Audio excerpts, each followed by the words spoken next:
اس video میں آپ کے سامنے ان رشتوں کو بیان کرنے لگا ہوں جن رشتوں کو ہم محرم کہتے ہیں، یعنی وہ رشتے جن سے نکاح کرنا شریعت میں حرام ہے، ان سے نکاح کرنا جائز نہیں ہے۔ تو سورۃ النساء کی آیت نمبر 22 اور آیت نمبر 23 کے اندر اللہ تعالیٰ نے ان رشتوں کو بیان کیا ہے جن رشتوں سے انسان کو، مسلمان کو نکاح کرنے کی، شادی کرنے کی اجازت نہیں ہے۔ وہ آیت کیا ہے؟ آیت نمبر 22 سے ہے، اعوذ باللہ من الشیطان الرجیم وَلَا تَنْكِحُوا مَا نَكَحَ آبَاؤُكُم مِّنَ النِّسَاءِ إِلَّا مَا قَدْ سَلَفَ حُرِّمَتْ عَلَيْكُمْ أُمَّهَاتُكُمْ۔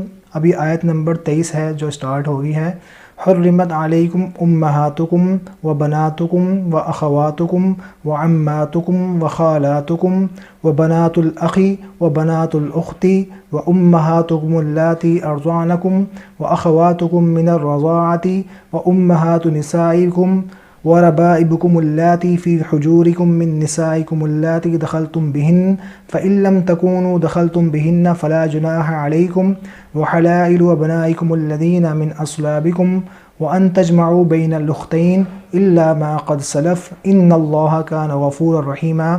تو ان دو آیتوں کے اندر اللہ تعالیٰ نے ان رشتوں کا بیان کیا ہے۔ اب ہم آتے ہیں ان دونوں آیتوں کے ترجمے کی طرف سب سے پہلے، اور اس کے بعد ہم اس کو تشریح کے ساتھ سمجھتے ہیں۔ اس آیت میں جو پہلا لفظ ہے امہات کا ہے۔ امہات یہ جمع ہے ام کی، اور عربی زبان میں کہتے ہیں ماں کو۔ تو اللہ تعالیٰ نے ارشاد فرمایا ہے کہ ماؤں سے نکاح کرنا حرام ہے۔ اب ماؤں کے اندر جو ہے نا وہ کون کون سی عورتیں آتی ہیں؟ ماؤں کے اندر جو ہے نا وہ آپ کی یعنی کہ سگی ماں بھی آتی ہے، آپ کی سوتیلی ماں بھی آتی ہے۔ ان دونوں ماؤں سے نکاح کرنا اسلام میں حرام ہے۔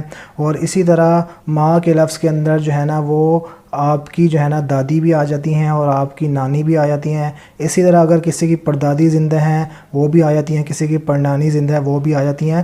یعنی اس طرح اوپر چلتے جائیں، وہ ساری کی ساری عورتیں جو ہے نا وہ ماں کے رشتے سے ایسے منسلک ہیں، یعنی ماں کی ماں، پھر ماں کی ماں، ان سب سے اسلام میں شادی کرنا حرام ہے، شادی کرنے کی، نکاح کرنے کی اجازت نہیں ہے۔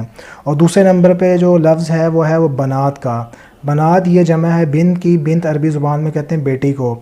اسلام کے اندر اللہ تعالیٰ نے ہمیں جو ہے نا بیٹی سے شادی کرنے کی بھی اجازت نہیں دی ہے۔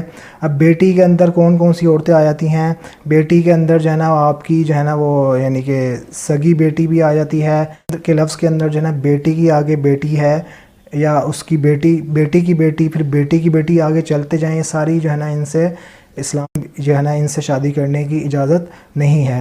اور اسی طرح بیٹی کے لفظ کے اندر جو ہے نا وہ آپ کی جو ہے نا وہ نواسی بھی آ جاتی ہے، اور بیٹی کے لفظ کے اندر جو ہے نا وہ آپ کی پوتی بھی آ جاتی ہے۔